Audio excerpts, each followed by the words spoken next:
السلام عليكم ورحمة الله وبركاته. أصحابتي القالقة ولا هيك الصوماليات آدي بان idin salaamay oo isu xiisna bariyaha kan asxaabay see tihiin xaalkii xawaasha ka warrama waxaan rajeynaynaa dhammaantiin wada fiican tihiin waa iska mashquulay adduunyada iska howlo badan asxaabtayda qaaliga iga raalli ahaada hargabay yarahaya haddii codkayga xoogaa tushuushidinka galo ama aad si wanaagsan oo kaleera u maqli weydaan aad baan idinka raali gelinayaa walaalahayga Soomaaliyeed asxaabtayda qaaliga ee channelkayga ku xidhan dhammaantiin si kaliya laaba waan idin salaamayaa walaalahayga kale Soomaaliyeed ee laga yaabo inuu fiidiyowgana gaadhan aad baan dhammaantood wada salaamayaa insha Allah waxaan rajeynaynaa wada fiican tihiin asxaabtayda qaaliga bariyahan sameynaan arag ariyar baan doonayaa asxaabe inaan maalmaha kan ka soo hadlo laakiin waan iska mashquulay hargabay ugu dhaco yara xanuunsaday laakiin hadda alxamdulillah marka asxaabtayda qaaliga ee channelkayga ku xidhan sidaan rajeynayay inaad dhageysateen ama aad aragteen maalin dhaweyto maalin dhexdii ahayd oo caasimadii dalkeena hooyo la qarxiyay baan waxaan ka soo hadlay video baan soo duubay videoga waxaan kaga hadlayay oo ay ku socotay tacsi walaalaha reer Muqdisho aan la qaybsanayay xanuunkii iyo dhibaatadii gaadhay waxaanan cabirayay runtii dareenkayga muwaadinimo Soomaalinimo sidaan ula damqanayo walaalaha Soomaaliyeed ee ku dhibaatoobay qaraxa intii dhaawactay Ilaahay waxaan uga rajeynaynaa in Ilaahay u booga dhayo intii dhimantayna waxaan rajeynaynaa Ilaahay naxariista janno ka waraabiyo gacanka xaq daran baa dishay ehelkii iyo asxaabtii iyo qaraabadii ay ka baxeen samir iyo iimaan saadiq qaban Ilaahay weydiina insha Allah bidmillaahi kariim sorry marka waan videoga tacsi waan u soo duubay marka waxaan la qaybsanayay dareenkayga muwaadinimo qof kasto muwaadinana waxaan dareemayaa inuu sidaas oo kale ula damqanayo dhibkii ku dhacay muwaadiniinta Soomaaliyeed ee Muqdisho ku nool marka videogaygii walaalayaalow waxaan maqli jiray Soomaalidu waa sunta hargaha beenba maaha Soomaalidu ma garanayo samanadan joogta wax kasta oo dhinaca positive-ka loola jeedo xagga negative-ka bay u qaataan dad baa soo garaacay ujeedooyin ay leeyihiin ma garanayo way soo qaraaceen qaarkood waxay yiraahdeen Muqdisho maxay hawlaheeda ku galiyad Muqdisho uga hadashay qaar waxay ugu dhahdeen waxa tiri dadka Muqdisho degan waa dad adkaysan badan oo nasabka Soomaaliyeed weeye marka dadka Muqdisho degan nasab ku tilmaamtay iyagu dadka Muqdisho degan bay ma oran marka hawiye nasab ku tilmaamtay bay ugu dhahdeen anagu maxaan u nahay dadka kale Soomaaliyeed maxay yihiin qabiilada kale Soomaaliyeed nasab ma hamiya iyagu marka dadkaasi wallahi horta waa dad xanuunsanaya Soomaalida Ilaahay soo hadeeyaan leeyahay qabyaalad baa madax martay qabyaalad baa waashay dhiigooda iyo dhacaankooda wuxuu noqday qabyaalad waxaan qabyaalad ahayn sagaashkaba ka sheekayn maayaan Ilaahay qabiil buu jeclaysiiyay Ilaahay qabiilka horta hay naga masaxo marka koowaad marka xigta horta marka hore waxaan doonayaa in kastaan ay mudnaan in loo jawaabo oo hadalkooda laga dareen celiyo kuwii igu yidhi Muqdisho maxaad uga hadashay waa dad xanuunsanaya Muqdisho maxaad uga hadashay runtii waa hadal aan la yaabay sababtu waxay tahay anigu Muqdisho waa magaaladeedii muwaadinad Soomaaliyeed baan ahay Talaabiib kamaan hadlin Israa'iil kamaan hadlin waxaan ka hadlay Muqdisho magaalo madaxdii dalkayga hooyadii dalkayga magaalada shanta Soomaaliyeed madaxda u ah waxaanan dareenka la qaybsaday muwaadiniin Soomaaliyeed oo ku waxyeelooy qaraxa qaarna ay ku dhinteen qaarna ay ku dhaawacmeen marka qof damiir leh oo dhiig Soomaalinimo ku jiro oo Soomaali si uu oran kara aniga muwaadinad Soomaaliyada sad Muqdisho afaraheedu maxay ku galiyay imaba oran kara waa qof waalan qofkay oranaya waa qof bila damiira waa qof ka buka caloosha iyo uurka ka buka oo calooshu fadhido marka kuwa hadal badan oran maayo waxaan leeyahay caloosha socodsiiya Muqdisho waa magaaladeedii waa magaalo Soomaaliyeed waan ka hadlayaa inaan ka hadlano cidna ugama amar qaadanayo cidna uma daba fadhiyo waa magaalo Soomaaliyeed waa magaaladeedii waana magaalo ay u siman yihiin shanta Soomaaliyeed magaalo cid gaar ah leedahay maaha magaalo reer gaar ah leeyahay maaha waa magaalo Soomaaliyeed halka markaan kuwa xanuunsanay hadalkooda ku sii tiigaali maayo wax lagu sii tiigaalo iyo wax lagu sii rafto toona maaha hadal badan oran maayo intaasaan oranaya caadi iska dhigaan leeyahay Muqdisho macnaheedu soo barta Muqdisho inay tahay magaalo Soomaaliyeed aniguna aan ahay muwaadinad Soomaaliyeed sida laajigeed wax iga hor istaagaya Muqdisho inaan ka hadlo wanaageeda dhibkeeda aanay jirinin taa halkaas uga gudbiya wallahi billahi Soomaalida qabiil badirdiray war Soomaalida waxaan jeclaan lahaa anigu in DNA-ga laga shubo oo DNA kale lagu shubo waayo DNA-gan dhiigga Soomaali ku jira wuxuu noqday dhiig qabyaaladaysan qabiil xididka iyo lafaha iyo jirka meel walba kaga jiro marka waxaan jeclaan lahaa inta dhiigga laga shubo dhiig kale oo nadiif ah lagu shubo war heedhaha haddii muqdisho la soo qaado maxaad muqdisho iyo hawiye la isugu lamaaninaya anigu muqdisho aan ka hadlay hawiyan ka hadlay walaalayaal oo balkiliibkayga dib u soo dhageystay anigu hawiye kama hadal hawiyana ma sheegin waxaan idhi magaalada muqdisho dadka degan waa dad adkaysi badan oo nasaba dadka magaalada muqdisho degan meel Soomaali maxamed oo magaalada muqdisho deganeen miyaan ummadda shanta Soomaaliyeed degan oo dhan muqdisho aanay deganeen bal waa taas laga soo helo qof Soomaaliya oo qabiilku dooro ha ahaado oo shanta Soomaaliyeed dego oo muqdisho ka maqan ma jiro muqdisho ummad Soomaaliyeed oo dhan baa wada degan waa magaalo madaxdeeni waa magaaladeeni Soomaaliyeed waxa weeye qof kasta oo Soomaaliya way u furan tahay qof kasta oo Soomaaliya uu degi karaa uu ka shaqeysan karaa uu tagi karaa muqdisho dad gaar ah ma leh marka dadka igu yiri muqdishaad ka hadashay ee markaan muqdisho ka hadlay boog waa bugta boogtaas bugtay oo ahayd boog hawiye boogta markaa danqatay marka muqdisho marka laga hadlayo waxa yahay reerka hawiye laga hadlaya reerka hawiye gabadhu amaantay tir waa nasab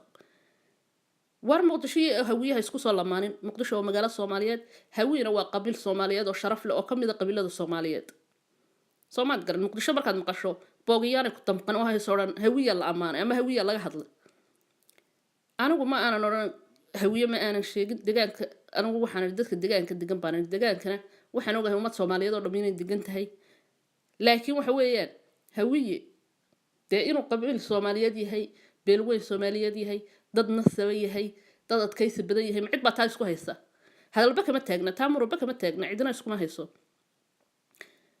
qabiilka Soomaali marka la yiraahdo runta hadda doonaysan Soomaalida horta runta ma jecla laakiin runta idii sheegaya dadkii soo wacay bacbaclaha ma sheegaya hawiye qabiilada Soomaaliyeed marka la yiraahdo qabiil kasta ha ahaato amba kaan anu ka dhashay haato amba kaad adigu ka dhalatay haato hawiye waa qabiilka Soomaali ugu adkaysiga badan ugu Soomaalinimada jecel ugu dunta wanaagsan ugu wanaagsan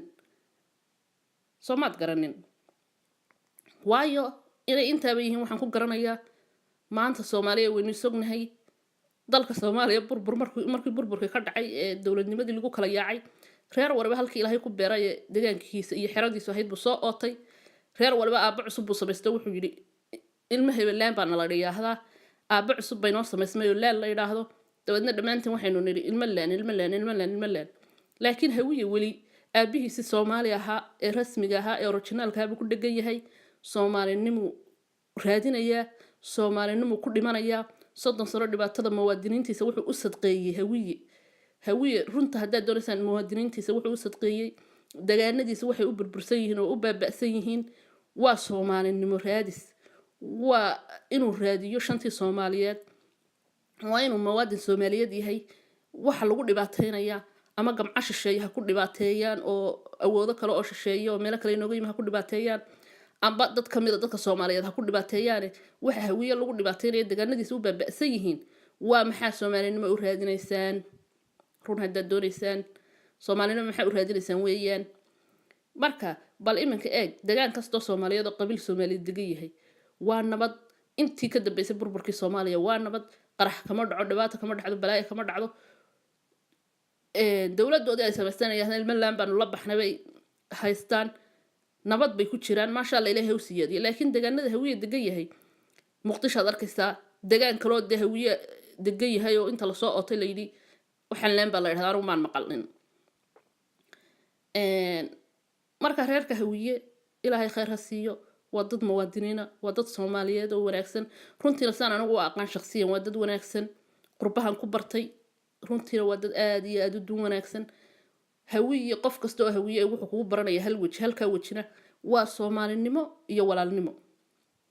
ku raadsan maayo qabiilkaaga deegaanka ka timi raadsan maayo wuxuu ku arkaya qof Soomaaliyeed halka wajiba waligiin ku wada soconaysaan ee Soomaalinimada iyo wanaagga iyo walaaltinimada isku barateen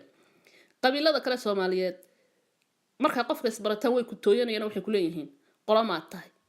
ama iminka waa bay casriyeeyeenoo reer magaalnimo ay kugu soo galeen wax ku oranayaan deegaankeebaad ka timi waa farsamo reer magaaleysan oo la isku haybsanayo marka deegaankaasan ka imi marka aad tiraahdo qofkii wuxuu ogaanayaa marka qabiilkaad ka soo jeedo war marka Soomaaliya dadkeena kala dham qabiiladeena kala dham runtii waynu isnaqaanaa waxa weeye laakiin hawiye waxa weeye qabiilka Soomaaliyeed oo beelweynta hawiye waxa weeyaan dad nasaba dad wanaagsan baan u aqaanaa dad Soomaalinimo jecel baan u aqaanaa dad waxaan u aqaanaa dadkoodii iyo mustaqbalkoodii iyo magaalooyinkoodii u sadqeeyay inay raadiyaan Soomaalinimo waxaan u aqaanaa dad ku dhegan Soomaali inaanay kala maarmi karinin dad fahmay oo maskaxdooda inaga horumarsan tahay oo fahansan inay Soomaali inay isku timaado oo mid ahaato ay wax ku noqonayaan aanay kala qaybsanaan iyo kala tafaraaruq waxba aanay ku noqonaynin dib kastaaba iyaga ha gaadho laakiin waxa ka go'an beesha hawiye inay raadiyaan Soomaali mid ah يوم من الأيام إن شاء الله هم يقولون وإحنا رجعنا إنه أسرة قالوا إن شاء الله بسم الله الكريم ومدحتني هوية عاصمة دي دلكنا يدقيهين إلهي بكو بيراي كحمان مقدشو هوية إلهي بكو بيراي أديك إلهي دقان بكو بيراي أنا إلهي دقان بيكو بيراي مقدشو إلهي هوية كو بيراي وإن أنا كحمان إنه أنا ضمن هوية يمقدشو مركب مقدشو لسوق هذا هوية هذا كوصل لفاقنين هوية رنتي ودد أديادو نصبه haddaan leeyahay way naga adkaysi badan yihiin haddaan Soomaalida kala nahay way naga adkaysi badan yihiin way naga dulqaad badan yihiin way naga Soomaalinimo jecel yihiin waayo iyagu aabahoodii Soomaali ayay wali ku dhagan yihiin iska bay bedelin Soomaali baan nahay bay ku leeyihiin laakiin iyagu inta kale ilmo leen baa la baxdeen marka caadi iska dhigabaan idin leeyahay shaydaanka iska naara ha ka xumaan marka la amaano qabiil Soomaaliyeed ama hawiyahaada ama isaaqahaada ama daaroodha hada wadana sabaanahay Soomaaliya walaalaya Ilaahay ka baqa qabyaalada iska daaya waxaan ka faa'iidnay ma jirto burbur baan ka faa'iidnay baaba baan ka faa'iidnay waxaan ka faa'iidnay dalkeena oo baylaha oo waxa weeye badihiisi maanta la inagu wada haysto Afrikaanka xunxun dariskayna laahay ay wadankeeni ka go'an tahay inay qaataan badiyo biriba ayna warka hayn dalkeena waxa ka socda gudaha ciidamada jooga maxay ka qabtaan ajaniibta joogta maxay ka qabataa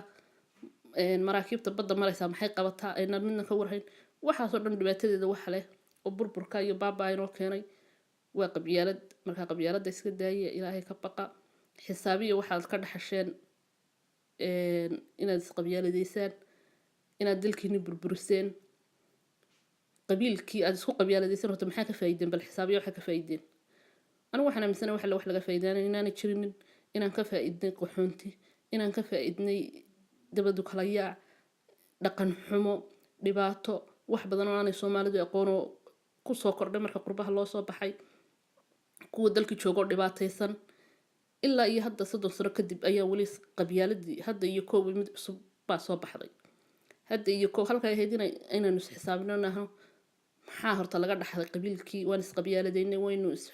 waynu dagaalanay waynu isxumaynay maxaynu ka faa'iidnay hadda iyo koob mid cusub oo oodaheedii wadata ayaa timi oo qof wali waxa weeye marka meel la soo qaado Allah qabiil hebel baa la hadal haya amba magaalo hebel baa la soo qaaday wax loo jeedo qabiil hebel siyaasada dadka hadasho wax la dooranaya qabiil magaalada dadka hadasho wax la raadsanaya qabiil marka Soomaaliyeed walaalayaal waxaan idin leeyahay qabiil quruxi kuma jirto qabiil waxaan ka dhaxlay ma jirto qabiil waan ku baabaanay qabiil waynu karaamadeenni baa ku luntay meeqaamkeenni baa ku lumay sharafteeni baa ku luntay Soomaalida adduunka wada aragtay waxa looga yaqaano dad is cunaya dad wax alla waxay isku leynayaan oo hadaf aanay jirinin baa loo yaqaanaa dad dalkoodii baabi'iyay aan fikiraynin waana run ma fikirayno 30 sano ayaa dalkeeni baaba ku haynaa haddaan fikirayno maalin baan oran lahayn maxaan isku haysanaa maxay halkan u baaba'san tahay marka waxa la sheegayo oo dhamma waa run waxa la inaga sheegayo oo dhamma waa run waxa la inaga aaminsan yahay oo dhammana waa run waxaan jeclaan lahaa in walaalahayga Soomaaliyeed aanu sheego qabiil wax alla wuxuu yahay inaanu jirinin qabyaalada inay iska deysaan war dalkiina u fikira dalkan waxaan u maleynayaa anigu waxaan salaam malaha Soomaalidu dalkan taraasid bay ku tahay oo dad kale u sii haysa waayo qof waliba sidoo taraasid ku yahay amba aanu dalkan dan kala hayn ayuu u dhaqmaya saas u dhaqmaya marka walaalahayga Soomaaliyeed oo qabiilku qurun weeye qabiilkay naga daaya Soomaali baan nahay nasab baan wada nahay dalkan baan leenahay mid baan wada nahay ma kala maarano hal gacan baan nahay waxa weeyaan hal qoys baan nahay meel aan ku kala tagi karno ma jirto meelaan ku kala maarmi karno ma jirto waxayna naga daayay kala qaybsanaantay naga daayay qabyaaladday naga daayay qabiil aanan waxba ku geysan oo aad iska necab tahay waxaad ku necab tahay la garanay marka la soo qaado xasaasiyad idinku wada kacayso iska daaya qabiilada Soomaaliyeed waa wada walaalihiin haddii hawiye la amaano ha ka xumaan waa walaalka isaaq haddii la amaano ha ka xumaan waa walaalka daarood sidoo kale waa walaalka gabooye waa walaalka dadku waa dad isku mid ah waa dad mid ah Soomaalina waa dad walaala ah waa dad wada dhashay meel alla meel ay ku kala tagaysaa ma jirto walaalayaal shaydaanka iska naaraan idin leeyahay asxaabteeda qaaliga aad iyo aad baan u salaamaya walaalahayga Soomaaliyeed iga raalli ahaada haddaan hadalka idinku badiyay haddaa codkayga si fasaxa u maqli weydaan raalli iga ahaada walaalayaal hargab baa yarahaya mee walaalahayga reer muqdisho waa taa muqdisho daawada callada quruxdii muqdisho waa taa walaalahayga reer muqdisho kanaalkayga ku jira waxaan rajaynaynaa xaafadihiina ka dhex aragtaan clipkan oo qof walba xaafadiisii uu qabto hadda xaafadda la marayo waa halkee waa wadada Jaalasiyaad baa layidhi wadada Jaalasiyaad dadka degan waa salaamaya waxaan rajaynayaa inay halkaas ka arkaan familiyadoodii guryahoodii ka arkaan insha Allah bismillaahi kariim aad iyo aad baan u salaamaya dhammaan asxaabtayda qaaliga channelkayga ku xidhan ee nala joogta kuwa kalena waxaan leenahay walaalayaal nagu soo biira insha Allah bismillaahi kariim channelkeena waxaa kala kulmaysaan barnaamijyo idin xiiso geliya ayaa kala kulmi doontaan barnaamijkeena wuu inoo soconayaa aan taariikhda dalkeena kaga warramaynay maalmahan runtii waan haleeli waayay waan iska mashquulay laakiin insha Allah waan soo deynayaa oo waan soo gelinayaa isagoo insha Allah habaysan oo wanaagsan baan idiin soo gelinayaa insha Allah bismillaahi kariim aad iyo aad baan u salaamayaa asxaabtayda qaaliga walaalahayga Soomaaliyeed Soomaaliya ha noolaato leeyahay FIFA shanta Soomaaliyeed ilaahay shanta Soomaaliyeed qalbigooda burcad ha isu mariyo ilaahay ha tuso inaanay kala maarmin ilaahay ha tuso inaanay meel ku kala tagi karin inay dad walaalayaal yihiin inay yihiin hal family ilaahay ha tuso Soomaalida insha Allah bismillaahi kariim dalkeena ilaahay inoo hagaajiyo ilaahay dhibaatada ha inoo ka kor qaado ilaahay bersamaadka ha inoogu soo celiyo magaalada Muqdisho hooyada dhulka Soomaaliyeed ilaahay ha wanaajiyo ilaahay ha hagaajiyo ilaahay ha u soo celiyo bersamaadkii iyo quruxdii iyo meeqaamkeedii ay adduunyada ku lahayd insha Allah bismillaahi kariim aad iyo aad baan wada salaamaya dadka reer Muqdisho waan idin jecelahay dad wanaagsan baa tihiin dad aad iyo aad u wanaagsan baa tihiin dad adkaysi badan baa tihiin dad waxaa tihiin Soomaalinimada jecel halkaa kaga haya ku dheganaada sharafta iyo wanaag wuxuu ku jira Soomaalinimo in la jeclaado qabiil in la jeclaado kuma jiro deegaan in la jeclaado kuma jiro FIFA ayaan leeyahay dadka Soomaaliyeed aad iyo aadna waan u salaamayaa maan asxaabtayda qaaliga walaalaha Soomaaliyeed inta qabiilka iyo qabyaaladda iyo qurunka aanu ku jirinin ee qalbiga nadiifta leh ee Soomaalinimada jecel ee Soomaalinimada ku dhimata